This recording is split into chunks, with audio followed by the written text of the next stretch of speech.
Si. Bonjour à tous, bonjour à toutes. Je viens donc vous parler, lors du congrès de la médecine générale, de la place des acteurs de soins primaires. S'interroger avant de venir, savoir qui, dans le public, était susceptible d'être ambassadeur, investigateur, etc. Je vais vous parler, moi, en tant évidemment que médecin généraliste, investi sur la recherche en soins primaires, et je vous ferai une présentation de la place du réseau MUST, qui est un outil qui servira, qui doit nous servir, qui peut nous aider à réussir ce projet. Cette prise de parole se fera un peu en écho aux précédentes, avec évidemment le même projet en toile de fond.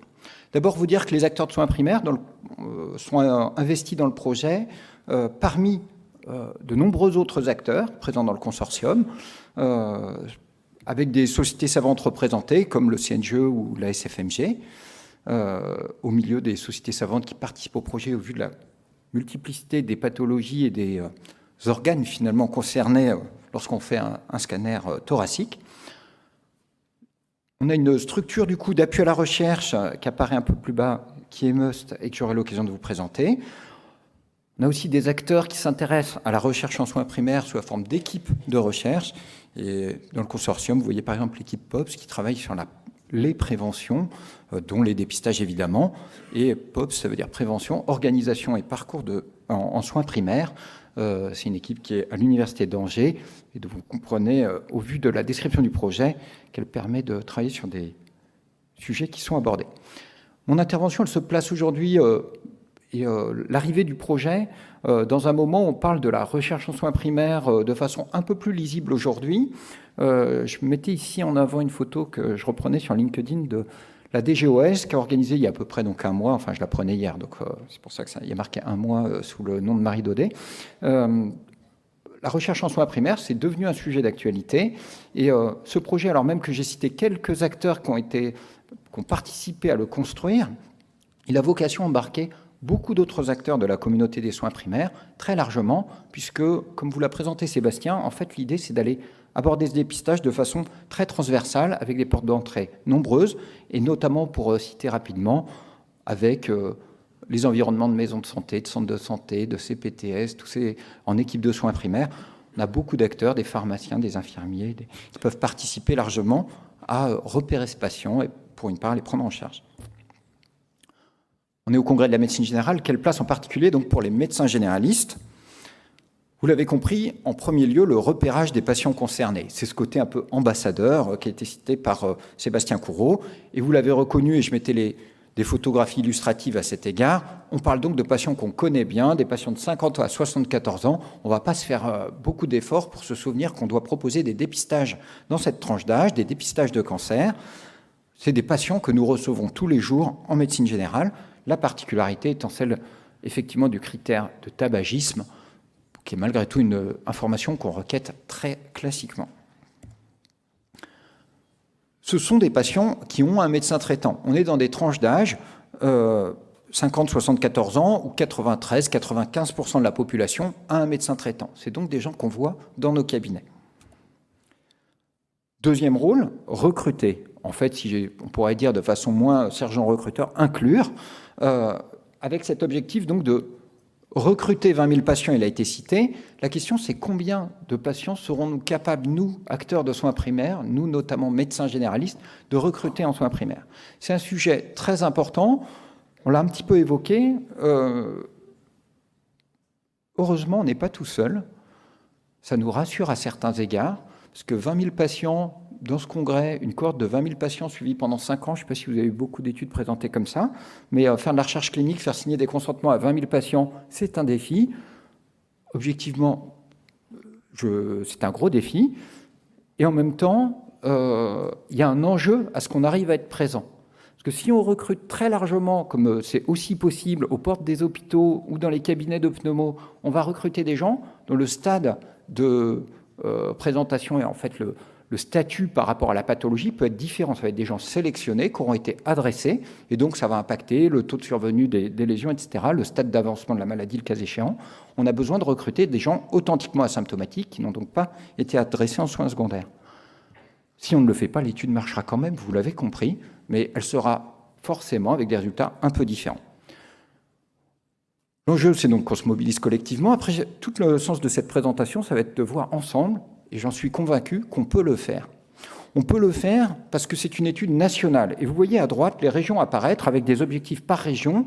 Et le fait de diviser la France en un certain nombre de régions nous rassure un peu. Et on voit qu'on arrive sur des chiffres qui sont plus proches de chiffres qu'on voit parfois dans des études, autour de 2000 personnes. Et si on n'en recrute que finalement 50%, eh ben on va recruter 500 personnes sur une région. C'est des chiffres auxquels on est un peu plus habitué.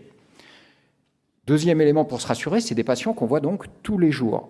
Des estimations sur lesquelles on a travaillé au vu de données d'épidémiologie, c'est qu'on a, suivant un peu la taille de notre patientèle, nos orientations d'exercice, peut-être 60, 80 patients éligibles dans nos patientèles, chacun.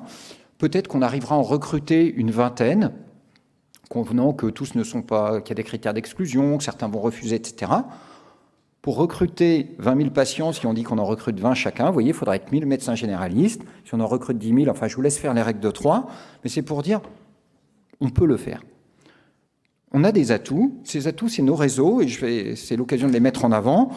Les sociétés savantes, certaines ont été citées, le CNGE, la SFMG, les réseaux universitaires qu'on voit dans les départements de médecine générale, mais aussi nos structures d'exercice collectif, les réseaux des maisons de santé, centres de santé, de CPTS que je citais précédemment, qui sont des réseaux où on trouve des acteurs dynamiques et susceptibles de participer à ce projet. Notre engagement donc sur le repérage, sur l'inclusion, vous voyez ce schéma que Sébastien présentait tout à l'heure, sur la proposition de sevrage tabac, c'est un sujet très important, puisqu'en fait la baisse de mortalité qu'on constate avec les programmes de dépistage du cancer du poumon, c'est pour une part grâce au scanner à la découverte des lésions précocement, mais c'est aussi et très largement par le fait qu'on va avoir des gens qui, grâce à l'initiative de dépistage, vont arrêter de fumer. Cette proposition, elle est majeure, c'était une condition sine qua non du cahier des charges. Après, comme on le disait précédemment, qui va porter ça? C'est un défi qui est devant nous parce que l'écosystème de la tabacologie est pas très tout, je ne sais pas dans vos régions, mais pas très lisible globalement, et en tout cas doit être développé. Ce sera peut-être l'occasion avec ce projet. C'est l'occasion probablement de s'appuyer sur les infirmières azalées, de s'appuyer sur les pharmaciens, de s'appuyer sur l'ensemble des acteurs qui peuvent le faire. Nous, en premier lieu, médecins généralistes. Mais voilà, c'est une offre et un besoin de santé qui doit être couvert à l'occasion du projet. Quatrième point dans lequel on doit s'engager, le suivi des parcours. On l'a cité, faire 4 scanners en 5 ans, vous l'anticipez tous, c'est pas gagné. C'est compliqué. Garder un patient mobilisé pour faire 4 scanners en 5 ans, ce sera un défi. Par ailleurs, vous voyez ici une présentation linéaire qu'on a présentée précédemment. On fait l'inclusion, on fait 4 scanners de suite, et puis finalement c'est bien, tout s'est bien passé, le déroulé s'est fait comme attendu. Sébastien vous a présenté cette diapositive qui montre que ce sera plus complexe parce qu'il y aura en fait des portes d'entrée multiples. Donc c'est autant de situations où en tant que médecin généraliste, il va falloir, il y aura une inclusion qui aura été faite, le patient ne sera pas nécessairement revu par le correspondant qui l'aura inclus l'année d'après, ou 2 ans après. C'est donc des patients qu'il va falloir garder dans le dépistage, alors même qu'on ne les aurait pas inclus nous-mêmes. On aura qu'on été inclus par les différentes modalités qui sont figurées ici. Alors bien sûr, il y aura donc des outils pour nous aider, comme on a aujourd'hui les CRCDC qui font des relances, etc. On aura des outils. À Nice, Charles Hugo Market développe avec toute une équipe cette plateforme qui doit nous aider, mais on sait tous que ce n'est pas un SMS qui fait venir nos patients, que ce n'est pas les invitations qu'envoie la Sécu aujourd'hui qui font venir nos patients. Il y a un gros travail proactif d'aller entretenir l'engagement des patients. Ces enjeux d'observance, on les voit sur d'autres situations. D'abord, vous avez vu, et Sébastien gentiment a dit, bon, je ne vais pas vous présenter tout l'algorithme des retours, etc., parce qu'en fait, on sait que les algorithmes sont potentiellement, enfin les arbres décisionnels sont potentiellement complexes, ils sont complexes pour nous soignants, il va de soi qu'ils sont complexes aussi pour les patients, et donc on va avoir beaucoup d'écarts au protocole. Vous voyez ici des figures qui sont illustratives de ça. À droite, tous les écarts au protocole est perdu de vue sur des suivis de cohorte de patients. Là, c'était sur du dépistage de cancer de la peau. Mais on sait que les patients, ça va être un travail que de les garder engagés pour que le nombre d'écarts au protocole soit minimal. C'est ce qui nous permettra de conclure. La gestion des découvertes fortuites. Alors, je mets découvertes fortuites, en fait, on les attend, on les connaît, on sait ce qu'on va trouver. On va découvrir, en fait, très largement, chez des patients en fait, qui sont fumeurs, des lésions coronariennes. C'est le premier truc qu'on anticipe, avec un retour sous la forme d'un score calcique, avec cette difficulté que les données sont mouvantes actuellement sur le score calcique. Je mettais ici un papier du JAMA de 2023, qui est un peu une des dernières grosses études interventionnelles qui concluait sur le caractère pronostique du score calcique, dont progressivement, l'intérêt semble tout à fait consolidé. Pour autant, vous voyez l'USPSTF, l'organisme qui fait les recommandations de dépistage américaines et de prévention, qui pour l'instant a laissé une barre en cours, travail en cours. On peut accéder à leurs documents, mais pour autant, il n'est pas consolidé parce que les données sont en consolidation. Et donc, on va avoir ça pendant tout le fil du projet. De la même façon, sur les pathologies pulmonaires, on va se poser la question de voir des patients à rebours sur des modalités de diagnostic précoce qui, en général, reposent sur l'interrogatoire et des signes cliniques et des symptômes, c'est les recommandations HAS actuelles. Et là, on va avoir, en fait, des retours d'imagerie et on va faire à rebours cette démarche pour retrouver une cohérence de suivi qui est associée à la clinique. Donc pour tout ça, votre rôle sera majeur. Avec les questions qu'abordait Sébastien tout à l'heure, d'adresser, de ne pas adresser, de savoir. Donc il y aura des protocoles à mesure qui vont être travaillés pour nous guider, nous accompagner dans un adressage qui ne doit pas non plus emboliser les filières de soins, on l'a cité. 5e engagement, des projets scientifiques. Les objectifs secondaires qu'on projetait tout à l'heure figurent ici. Certains nous sont particulièrement... nous concerne particulièrement le taux de détection, on y faisait référence. On sait que suivant notre implication, le taux de détection serait potentiellement différent suivant l'environnement dans lequel sont recrutés les patients. Les modalités d'invitation, de repérage, c'est des choses qui sont beaucoup travaillées très largement et qui intéressent notre communauté. L'adhésion, on l'a dit, le taux de lésions incidentes, les coûts, bien sûr. Des choses qui documentent les effets adverses du dépistage. Vous avez ici les iconographies du Harding Center qui a travaillé ça sur le dépistage du cancer du sein, du côlon, sur le dépistage du cancer du col. On a besoin de savoir, on sera attentif à documenter les effets adverses du dépistage, tout ce qu'on décrit parfois comme du surdiagnostic, du surtraitement. Tout ça est devant nous.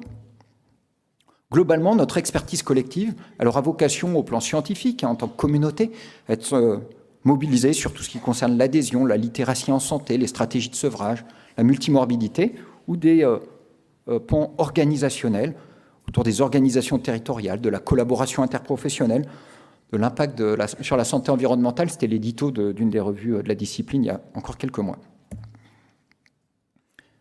Quels éléments pour autant pour réussir désormais? Donc essentiellement, je voulais vous mettre en avant l'appui du réseau MEUS, parce que j'ai un petit lien d'intérêt sur le sujet, étant moi-même à coordonner ce réseau avec Julie Dupouille.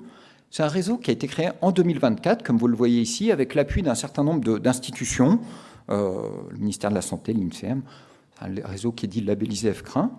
Et en fait, ce que je voulais vous montrer, c'est, bien sûr, il y a un pilotage donc, national qui ici figure dans une moitié de la diapositive, puis entouré en rouge, vous voyez ce déploiement qui est structuré autour de villes universitaires, qui elles-mêmes animent un territoire en amenant une ressource des personnel de recherche, ici mis ARC, site universitaire, ARC ça veut dire attaché de recherche clinique, un personnel qui vient dans les environnements de soins, comme on le trouve dans beaucoup de services hospitaliers qui font de la recherche, et qui vient en appui près des équipes qui, elles, sont les équipes d'investigation qui sont ici marquées MSPU, CDSU, des maisons de santé, des centres de santé, des équipes de soins primaires. Ici, vous en voyez figurer 4, à titre d'exemple, par affiliés à des villes universitaires. Ce réseau, il se déploie progressivement. Donc aujourd'hui, là, en mars 25, il y a 6 régions sur lesquelles le réseau est déployé. Et aujourd'hui, 2 études sont en cours sur des thématiques différentes. Cher2 et École Code, qui est une étude canadienne, enfin, qui se déploie à l'échelle internationale. Et on a des référents régionaux. Et vous voyez ici des noms au niveau de chaque région. C'est les personnels concernés, ces attachés de recherche clinique qui viennent toutes les semaines dans les cabinets pour accompagner les investigateurs qui sont parfois en difficulté avec des éléments organisationnels, retrouver leur code, remplir les données manquantes qu'ils n'ont pas collectées correctement, etc. Sur impulsion, on projette la même organisation avec une montée en charge, parce qu'en fait, avec ici figuraient 10 régions qui sont prêtes à s'engager avec, ici figure le nom des référents régionaux, les médecins généralistes vers lesquels vous pouvez vous tourner, qui pour l'essentiel sont des acteurs ici académiques. Vous pouvez vous tourner vers les personnes de votre région pour leur dire, moi j'ai été au congrès, j'ai vu que le projet Impulsion allait se déployer, 1er janvier 26, j'ai envie d'en être, ou fin 25, je voudrais en être, et de pouvoir démarrer, récolter les éléments nécessaires, se mettre en dynamique, puisque vous l'avez compris, ce sera un déploiement régional. Tout ça sera coordonné par une chef de projet à l'échelle nationale, mais donc on aura des référents. Vous voyez, dans les référents, il y en a un, j'ai mis un point vert, c'est plus à visée illustrative, en Pays de la Loire, qui est la région sur laquelle moi-même je suis mobilisé. Sébastien Faure, en fait, il est pharmacien, parce qu'on a choisi de déployer de façon active un réseau d'ambassadeurs pharmaciens, et ce sera un de ses engagements que d'assurer la mobilisation de l'ensemble des acteurs ambassadeurs pharmaciens. Doit venir en appui un coordonnateur régional. C'est un peu le sujet du moment, de voir comment on va pouvoir recruter ce personnel. Et vous voyez à gauche, j'ai figuré un téléphone. En gros, c'est « je téléphone où ?» On espère vous le dire rapidement, partout, dans chaque région, que vous sachiez où vous devez appeler pour participer au projet. Finalement, le moment venu des arcs investigateurs, le dimensionnement sur lequel on a travaillé, c'est un ETP pour 800 inclusions, bon, un équivalent temps plein. Ce que je veux dire par là, c'est que de la même façon que je voulais projeter pour d'autres études, on travaille à l'idée que les investigateurs ne soient pas tout seuls. Parce qu'on sait que faire de la recherche tout seul et participer à une étude tout seul, c'est difficile. On va essayer de tout mettre en place, c'est ma dernière diapositive de description, voilà, pour que l'étude soit réussie, avec des personnels en appui, avec une déclinaison régionale qui permet d'avoir une proximité, une connaissance des acteurs. On connaît le pneumo, on connaît les radios, les gens à qui vous parlez vous connaissent, les relations humaines sont faciles, et avec un outil qui est quand même le cœur de sujet quand on fait ce type de projet, un outil qui soit moderne, dynamique. J'ai ici figuré, à titre d'exemple, le support qui sera utilisé, moi je l'ai vu en visio et en vidéo plutôt, il est assez convaincant. Je n'ai pas fait de copie d'écran parce que c'est difficile de choisir, mais simplement dire par exemple, ce sera un outil moderne, standard, normal, où on peut par exemple faire du e-consentement, faire des clics et où concrètement on ne se galère pas avec des supports papier compliqués ou je ne sais quoi. En conclusion, vous souhaitez participer, valider vos BPC. Je ne sais pas si vous voyez ce que c'est les BPC, les bonnes pratiques cliniques. Comme c'est une recherche, et on l'a dit, on est à l'interface entre la recherche et le soin. Pour participer, pour proposer à un patient de participer, il faut soi-même avoir passé à peu près 1 heure à répondre à des QCM pour dire que vous avez compris comment ça fonctionne une recherche. Typiquement, c'est quelque chose qui est beaucoup plus ludique à faire avec un personnel de recherche qui vient sur votre lieu d'exercice de soins, qui vient le faire avec vous. Si vous êtes 3 dans le cabinet, vous le faites à 3. Si vous êtes 10, vous le faites à 10. Au bout d'1 heure, tout le monde a validé ses bonnes pratiques cliniques et tout le monde peut participer à une étude qui, par ailleurs, est relativement simple. Vous l'avez tous compris. C'est quelque chose qu'on est capable de faire. Vous voyez ici un exemple de site qui fait la validation des bonnes pratiques cliniques sous la forme d'un serious game, qui est fait par IJ et CNGE Formation. Vous avez la barre d'adresse en bas. Ça permet aussi de le faire de façon ludique en marge du congrès ce soir en rentrant chez soi. Merci de votre attention.